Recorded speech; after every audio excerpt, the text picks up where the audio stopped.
Okay, we're in part 6, the midwinter now. When I had been exposed to the rudest blasts a long time, my whole body began to grow torpid. When I reached the genial atmosphere of my house, I soon recovered my faculties and prolonged my life.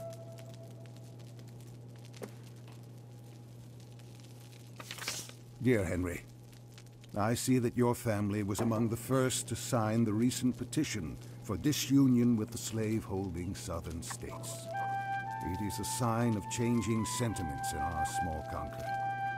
Even so, we have much work to do, and I require your assistance once again tomorrow morning. Be certain to check here for my instructions. Hopefully. A. Bronson Alcott. Okay, so we can expect another delivery for Alcock tomorrow. After a still winter night, I awoke with the impression that some question had been put to me, which I had been endeavoring in vain to answer in my sleep, as what, how, when, where. But there was dawning nature, in whom all creatures live, looking in at my broad windows with serene and satisfied face, and no question on her lips. I awoke to an answered question, to nature and daylight. The snow lying deep on the earth dotted with young pines, and the very slope of the hill on which my house is placed seemed to say, "Forward."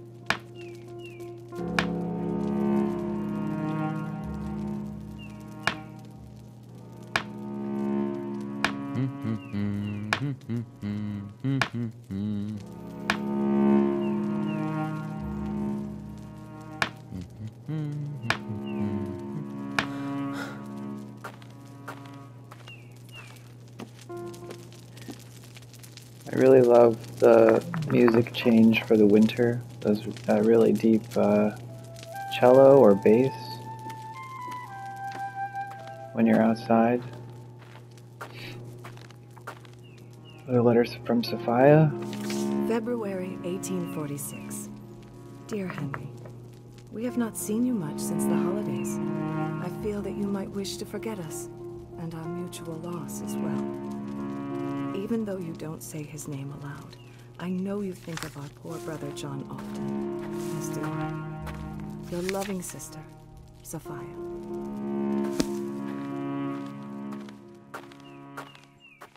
We're gonna make a trip into town first today.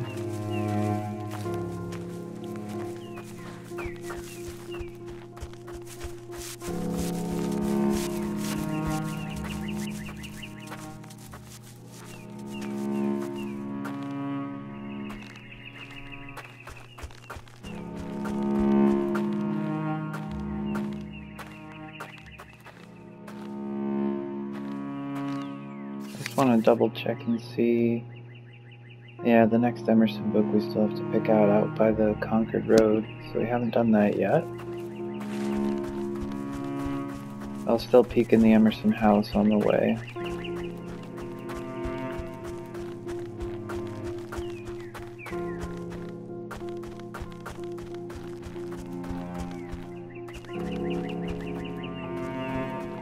Yeah, the music combined with the color of the sky, it's a lot more melancholy, and that opening passage about midwinter in the end of the last video shows that, you know, even Henry, who loved being in the outdoors, struggled in the middle of winter.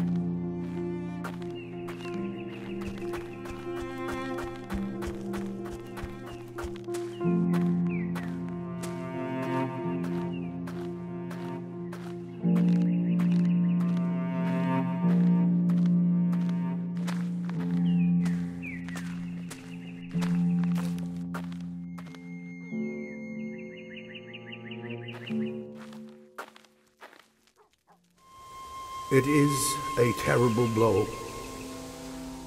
First, your brother John is cut down so suddenly. And now my own dear little boy. Unbearable, truly. I may find solace in a long trip, far away from the woods and trails that remind me of him so. You are a true friend to watch over my home while I travel. You are more like a brother than my own is to me. So, Henry's brother John and Ralph Waldo Emerson's son Waldo both passed away pretty close together. Waldo was just a young boy. John was Henry's older brother, but they both experienced this loss together. So the book that, one of the books that we collected, Confucius, you can now see sitting here. You could reread. Same with Plato's Republic there, over here on the chair, the Laws of Manu. And here on the table, Homer's Iliad. So it's nice when you collect the books, you can get them all in one place at Emerson's study. It's got a couple letters here. Dear friend, my heart goes out to you and Lydian on hearing the news of young Waldo's sudden passing. Such a blow. Such a blow. I hate to bring more sadness, but I must resign from our dial. If it is to continue, you must pick up the reins yourself and drive it forward. If only I had been paid some support for my work, I would have remained. My financial options are limited, and so must seek employment as a teacher to support the work I do as a writer. This makes my work on the dial impossible now. Regretfully, Margaret. So we've hit a low. Margaret Fuller is also struggling financially and can't continue editing the dial. This is where Emerson will have to take over the editorship. You notice also that he's not here in his home. As we saw in that Arrowhead passage, he's going on a trip. My dearest love, Lydian. Our boy, our little boy is gone. Young Waldo was taken ill on Monday evening and died last night. All his wonderful beauty could not save him. He gave up his innocent breath last night, and my world this morning is cold. Shall we ever dare to love anything again? Farewell and farewell, oh my boy. Come home to us as soon as you are able. R.W. There's a wreath of mourning, which I've never noticed before, on the door.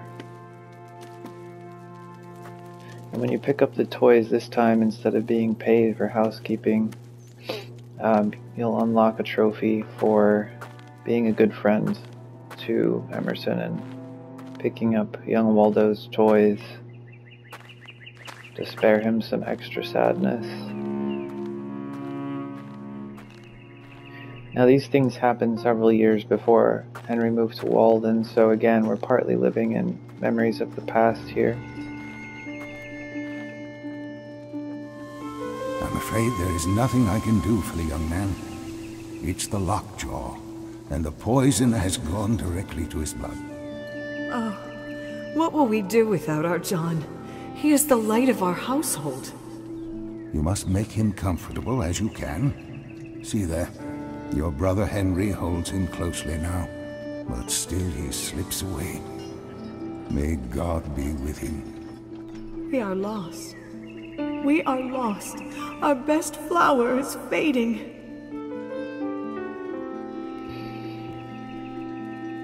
Notice here in midwinter that the snow is accumulated on the roofs of the buildings. I saw that on the cabin as well, which I like. Inside, a mourning drape has been placed over the picture there.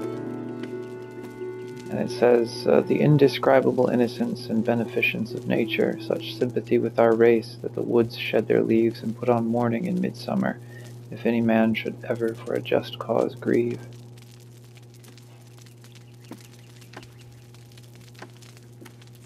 It's a letter. February 1842.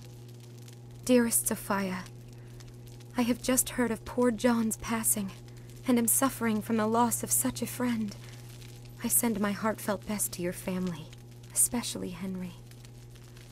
How will he go on without his brother and best friend? The leaves are falling, falling, solemnly and slow. Caw, caw. The rooks are calling. It is a sound of woe. Ellen.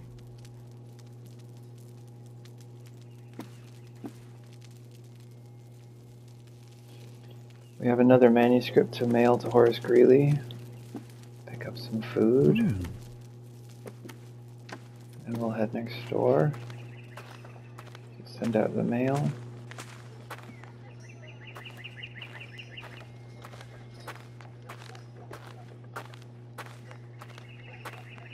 Good day, In the Henry. shop to see Hello. if there's anything new here. Doesn't look like it. We'll keep going.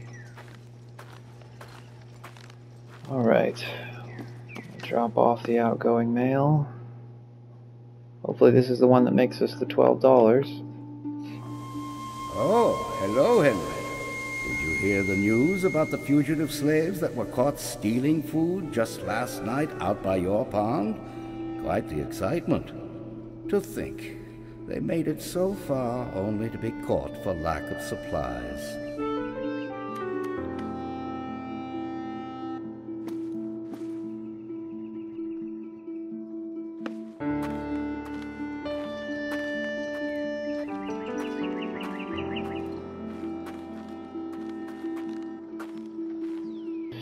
The day is drawing to a close here. Out here by the railroad we could start some surveying work.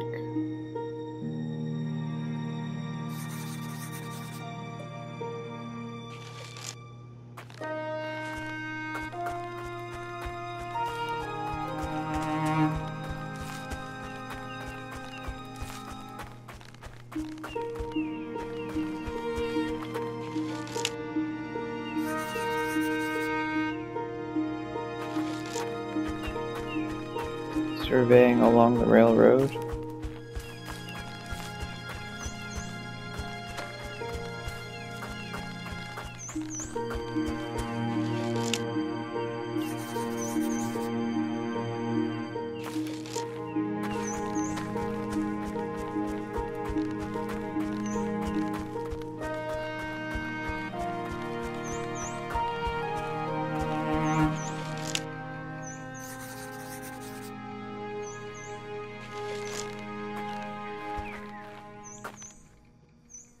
Our inventions are wont to be pretty toys, which distract our attention from serious things. They are but improved means to an unimproved end.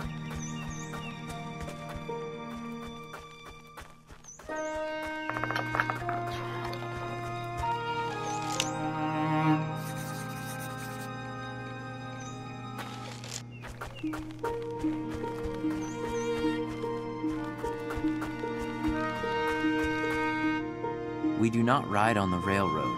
It rides upon us. The rails are laid on an Irishman or a Yankee man, and they are covered with sand, and the cars run smoothly over them.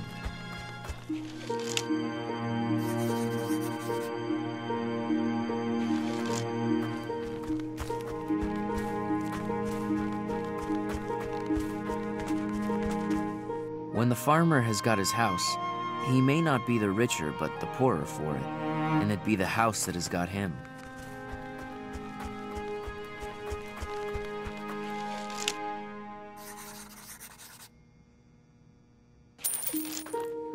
Okay, so we were paid for the railroad surveying.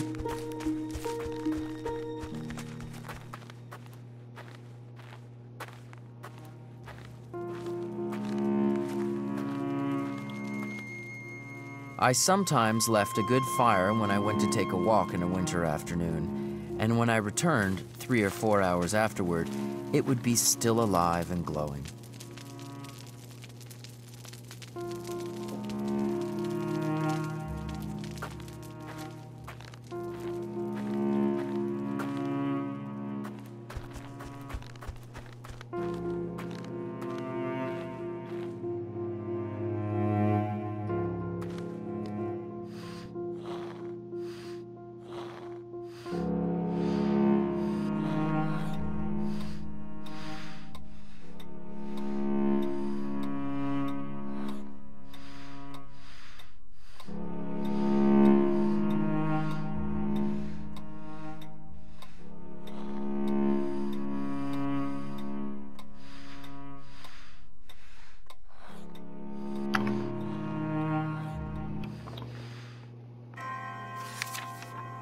Okay, so the first entries for Midwinter.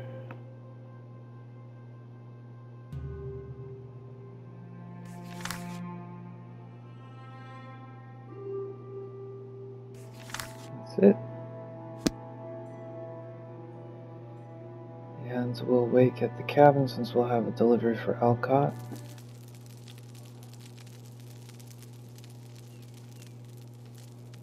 And no new species to add for the first day of Midwinter.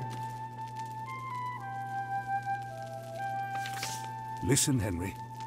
William and Ellen Craft have made their way from Georgia in disguise. She is his light-skinned master, and he is her slave. They are so very close to freedom. Bring these items for them to the abandoned shanty near Fairyland Meadow, and hide them in the place I've marked on your map. Place them before end of night tonight, or they may be captured and returned to a life of enslavement. Yours, A. Bronson Alcott.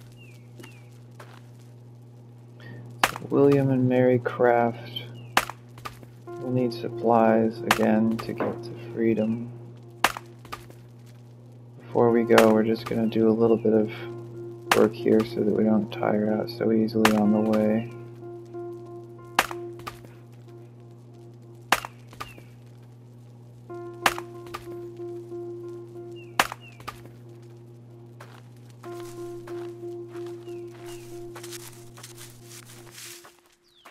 Snowing again today on day 2 of Midwinter.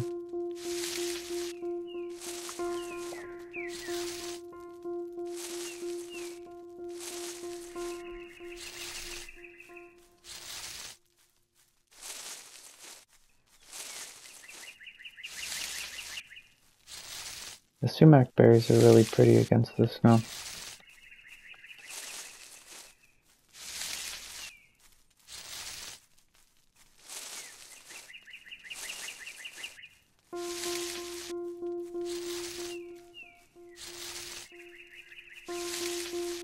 Alright. We'll rest up and do some work on the house.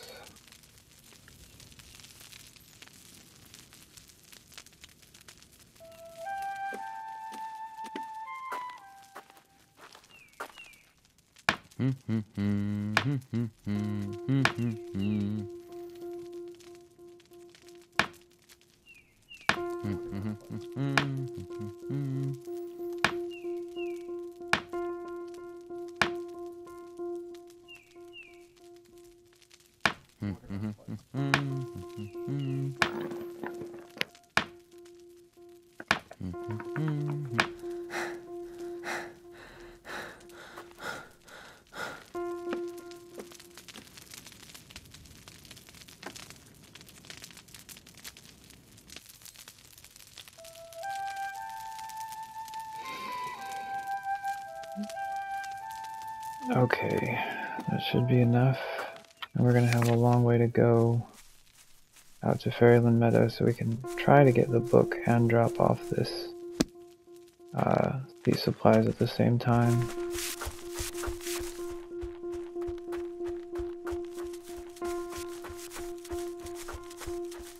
A really tense note of the piano that's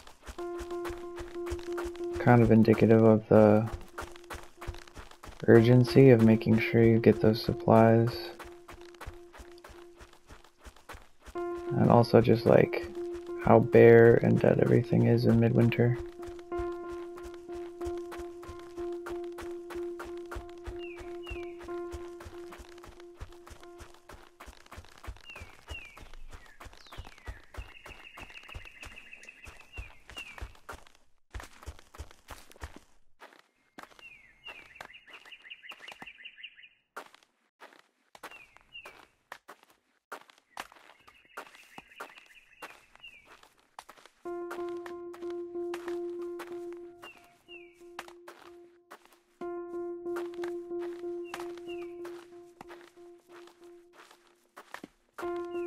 You can hear like the sound of chopping.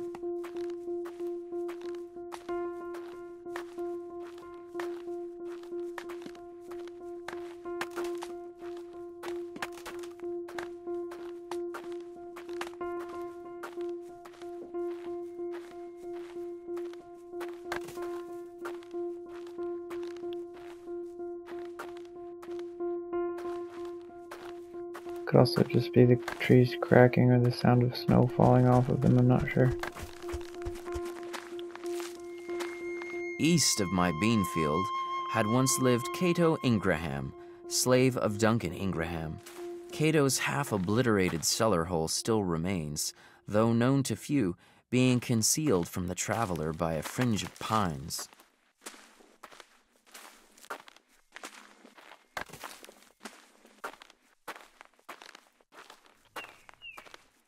Can see a couple arrowheads out there, but we're gonna keep on going down the Concord Road to get to our destination so we don't run out of time.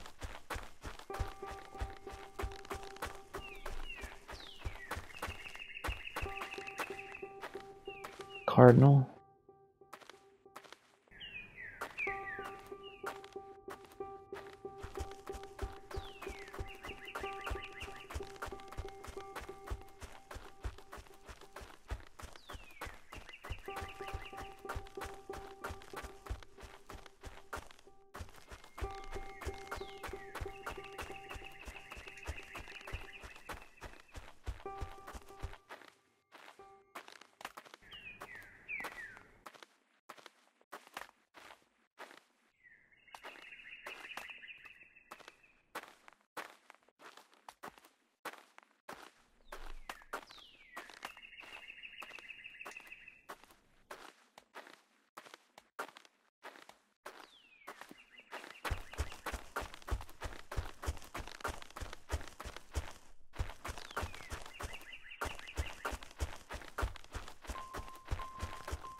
Music just like a bare minimum.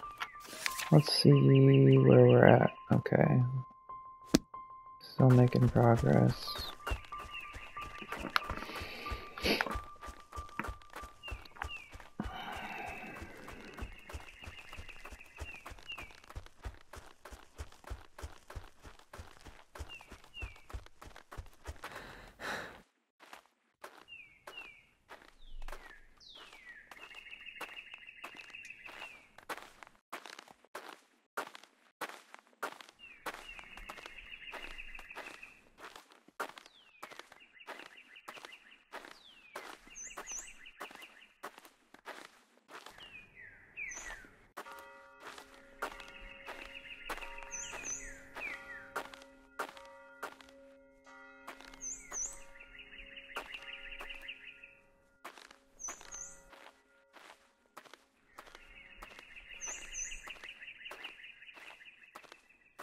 Cardinals are one of the birds in which the females are really vocal, and it's fun to listen to the communication between males and females.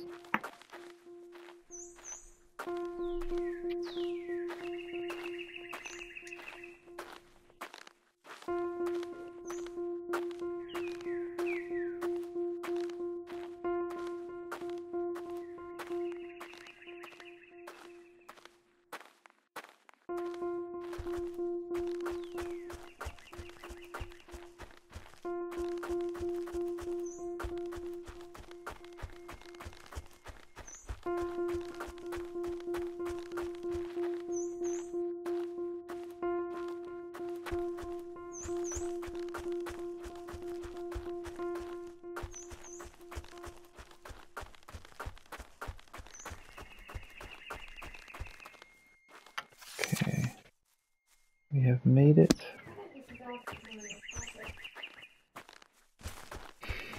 to the... In dark winter mornings, or in short winter afternoons, I sometimes heard a pack of hounds threading all the woods with hounding cry and yelp, unable to resist the instinct of the chase, and the note of the hunting horn at intervals, proving that man was in the rear.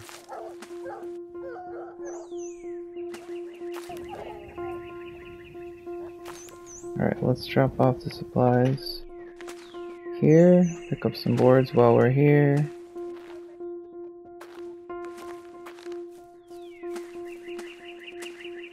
And since we're so far out here, we can also find the reading rock, which we passed on the way. Now that the most urgent task of the day is done.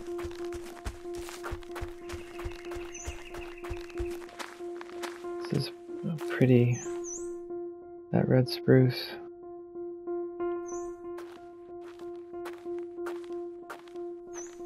There's the shorter needles of the spruce tree as opposed to the pine. Now they're all part of the pine family, but the genus spruce is separate from the genus of the pine. So there's a pine family and a pine genus. Alright, we found the reading rock, and let me back up again here. We saw, I lost sight of it, but there was an arrowhead here somewhere. Where did it go? I can't see it. Maybe if I back up far enough, I'll catch sight of it again.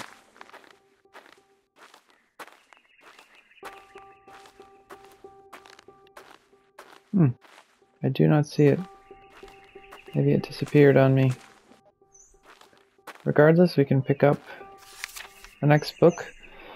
Passages from the Bhagavad Gita.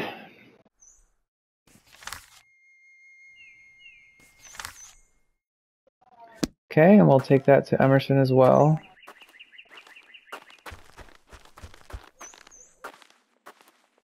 Got a little inspiration from that, so I think it's a little easier to see the arrowheads after that. It should not be by their architecture, but why not even by their power of abstract thought, that nations should seek to commemorate themselves? How much more admirable the Bhagavad Gita than all the ruins of the East.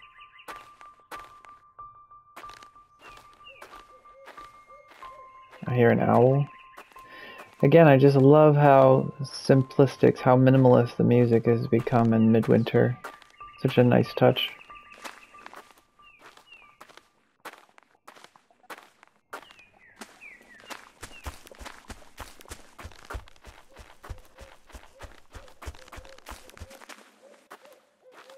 Who cooks for you? Oh. It's really pretty out on the frozen lake now with the snow falling. This is really stark, bare, simple kind of beauty.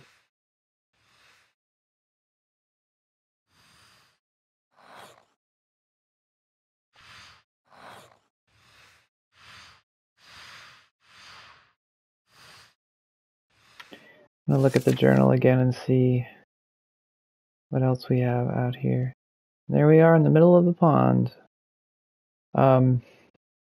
Walden Pond, Henry sounded the pond while he was living here and found that it was 100 feet deep, more than 100 feet deep at its deepest point. It's a big enough place. It was conventional and then this time in the 19th century to call this a pond, but today we would probably refer to it as a lake. A bit bigger than we typically think of as ponds today.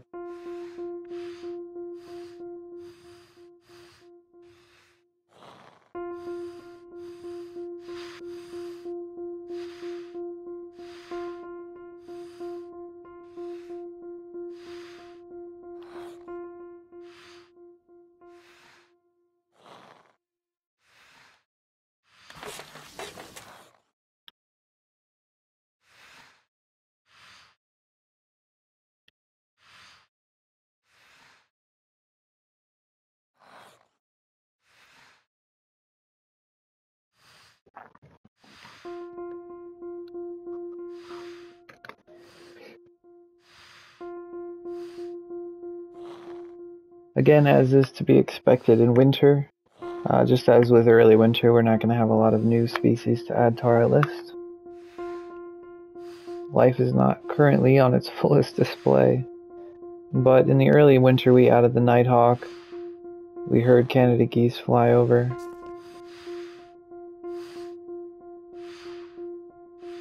And we'll keep an eye out to see if anything new appears before midwinter passes. See the reflection of the fire on the ice. There's the ticking of our clock to indicate day 2 of midwinter has passed, or is passing.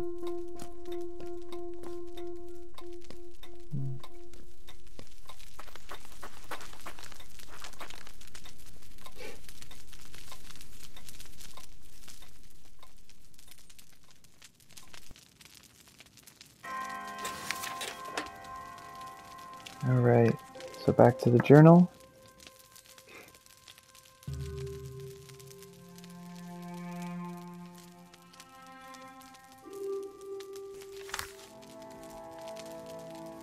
Just a few short passages for today. We'll wake up inside our house.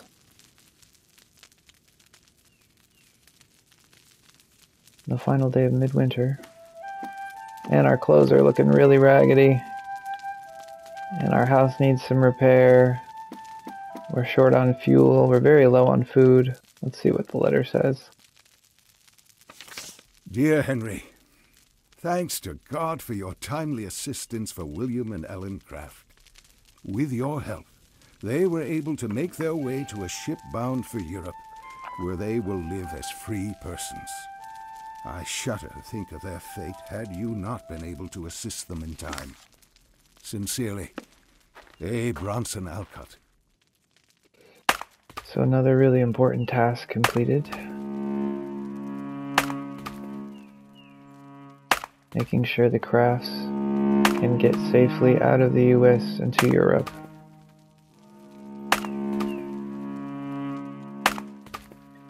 Chop some wood here.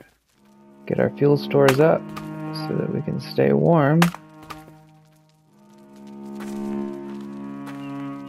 We'll stop and pick some more of our sumac berries, which are really keeping us alive.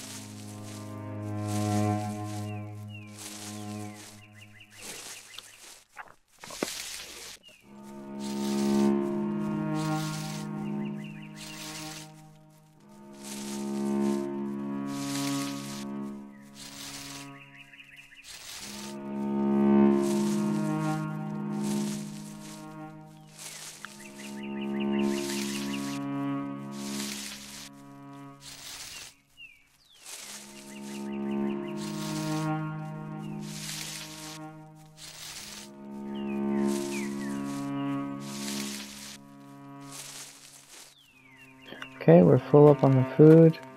We need to do some repair to our house. I'm sure we'll get tired quickly here. Yeah. So we'll go in and stand by the fire for a bit. While we're in here, we'll do some repair on our clothing.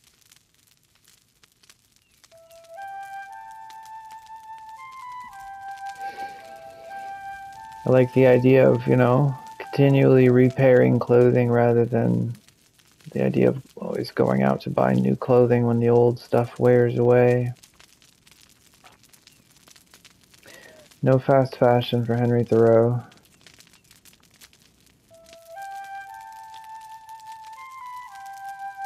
May not always look the nicest, but I guess there's something to be said for taking care of the things that we own rather than constantly acquiring new things. Learning how to repair them, learning when we acquire them, whether we'll be capable of keeping them in good repair. And also particularly with things like food and clothing, where those things come from, We're typically not out gathering our daily food from the sumac tree outside our house, so where does our food come from? Where does our clothing come from? And is there any, injustice being done in the way that those things are gathered and brought to us?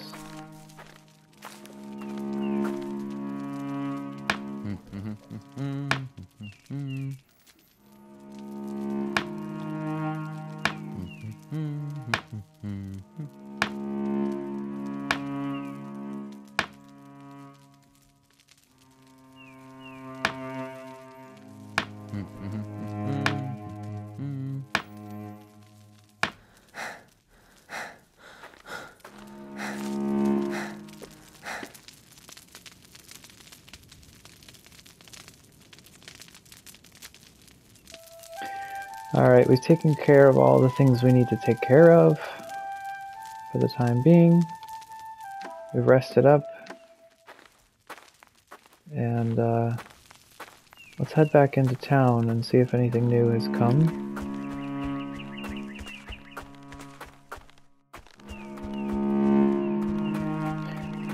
I don't know that Emerson's going to have returned yet from his travels, but we can peek in the house and just check.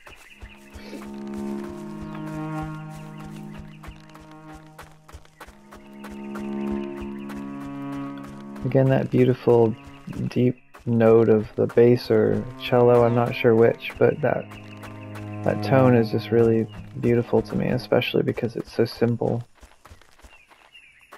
You hear the jingling bells again.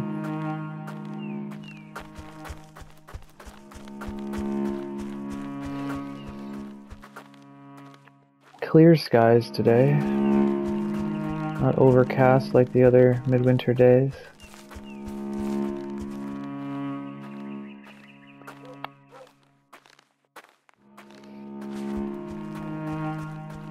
All right. Emerson has not returned. There's no new mail waiting. Looks like nothing to do here at the Emerson's house, so we'll continue to town.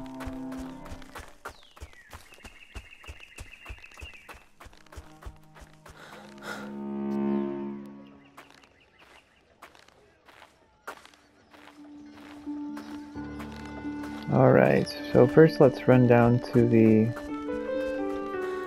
post office.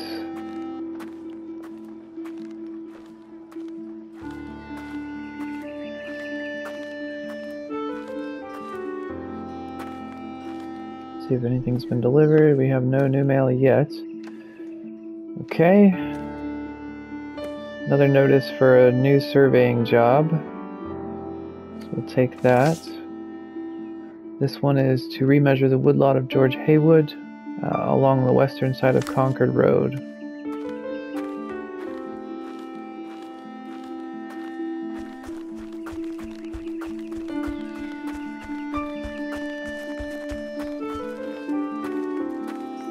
Can pick up some freshly folded laundry and food from home.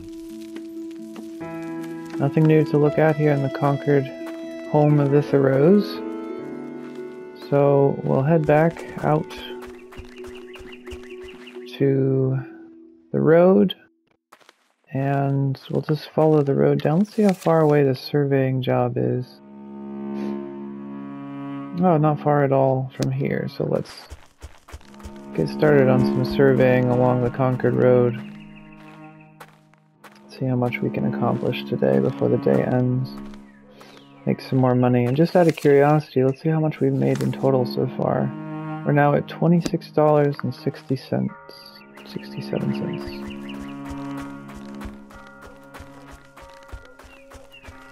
An arrowhead on the way here. All sound heard at the greatest possible distance produces one and the same effect, the vibration of the universal lyre, just as the intervening atmosphere makes a distant ridge of the earth interesting to our eyes by the azure tint it imparts to it.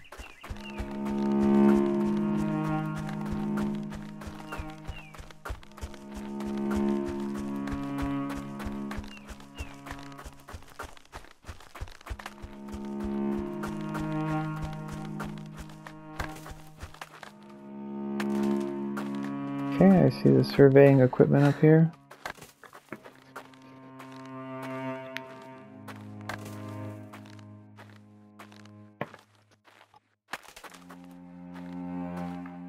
Let's do a bit more surveying.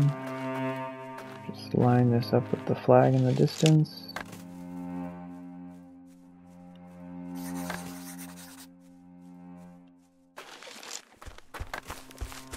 Follow it down to where that flag was to continue.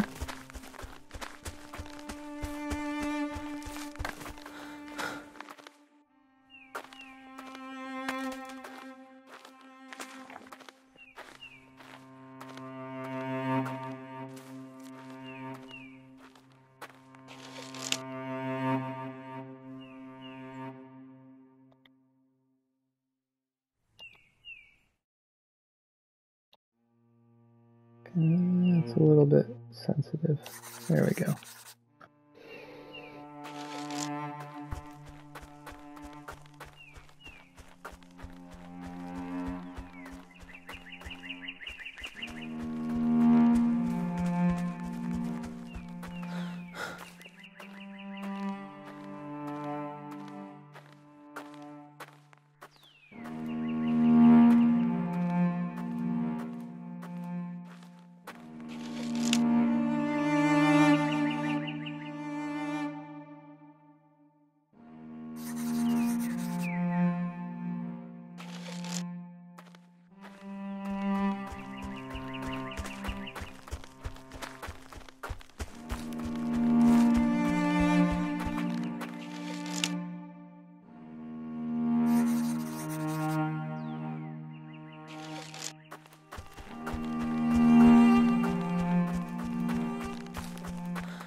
So this woodlot that we're surveying, that would explain why all these trees are being cut down.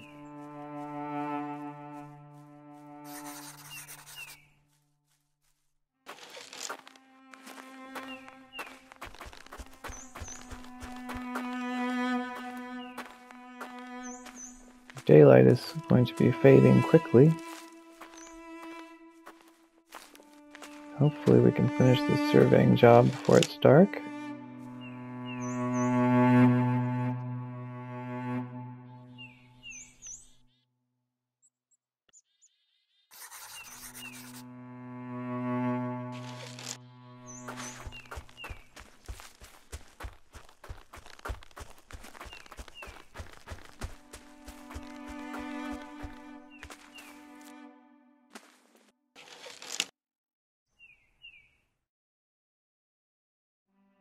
Oh, really sensitive there. There we go.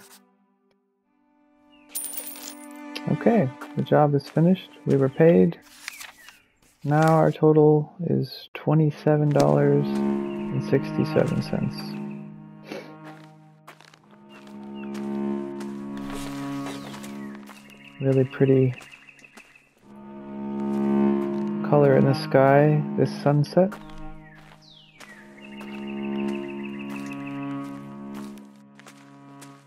Again, our spruce.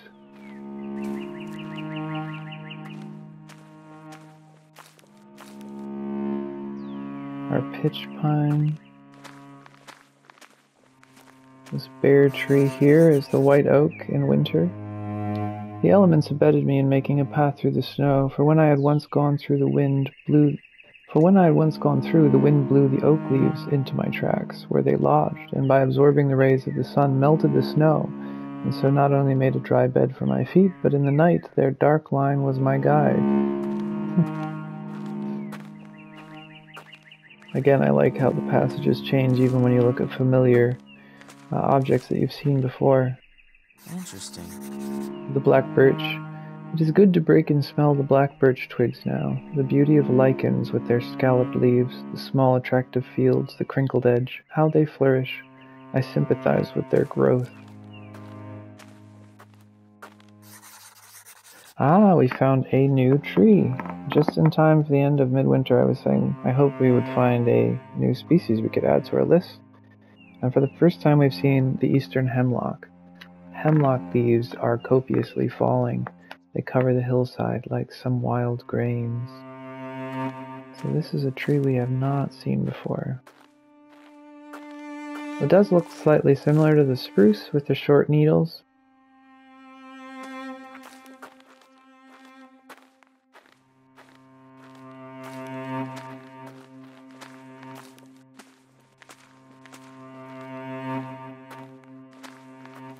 Here's another one. There's another pitch pine. Another hemlock.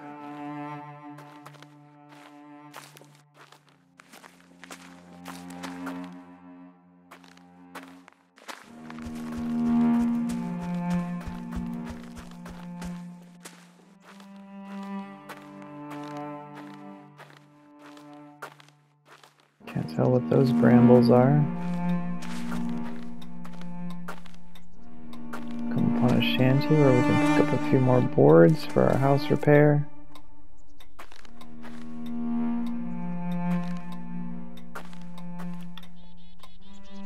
Oh, I hear the chickadee. Chickadee dee dee dee dee dee. Yep.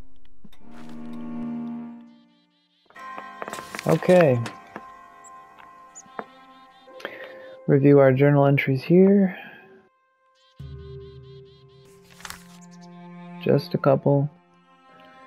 And with that, we'll return to our cabin and we'll begin the next season, part 7 of our playthrough. So come to the next video for that. And we'll start just the opening speech here. Late winter. The change from storm and winter to serene and mild weather, from dark and sluggish hours to bright and elastic ones, is a memorable crisis which all things proclaim. It is seemingly instantaneous at last. Okay, thanks again for joining, and we'll see you in part 7.